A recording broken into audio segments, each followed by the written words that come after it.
it was total lack of control, and all of this, you couldn't tell who was in charge. There was no evidence that somebody was in charge and taking control of these people. I heard that even the people on the ground weren't aware what was the policemen I'm referring to. These men were sent from police headquarters to clear the place. So they just turned up and they start shooting indiscriminately, wild west. That is never, ever the process. You never, ever fire multiple shots. If it's pellets, if it's rubber bullets, you don't fire multiple. The protocol is the officer in charge will identify one of the persons to shoot and say one wrong fire. Because the intention is to disperse.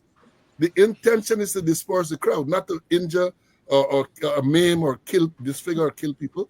But you saw none of that. And I am saying again, as I have said repeatedly in the past, the blame lies squarely on the shoulders of the man who's in charge of the force, that's the commissioner of police. I predicted, and I made the point to some colleagues, I say, no, they're mishandling this thing, because they ought to have anticipated that if a result of the postmortem examination did not, let's say, accord with what the people believe, especially they said, Drongden, you're likely to have a reaction. And I told my colleague, I said, look, what they got to do is make sure that the doctors, right, relate to the media that the fact that they said that Drongden is the cause of death, that is not the end of it. It might still be a homicide. And that may have quiet people down, because what happened, in my view, is that because you said Drongden, people believe they're saying that she drowned in the pool. Because even if it's Drongden, where did she drown? And these things weren't explained. It's what happened there on last week Wednesday, last week Thursday, and then Monday the postmortem is a classic example of how it should not be done.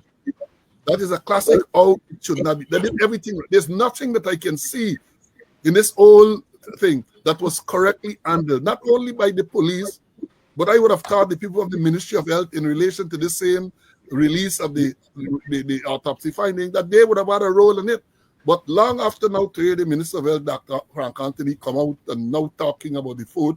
I mean, it's disingenuous. They did not do what they were supposed to do, and they have to share a lot of the blame for the mayhem that took place.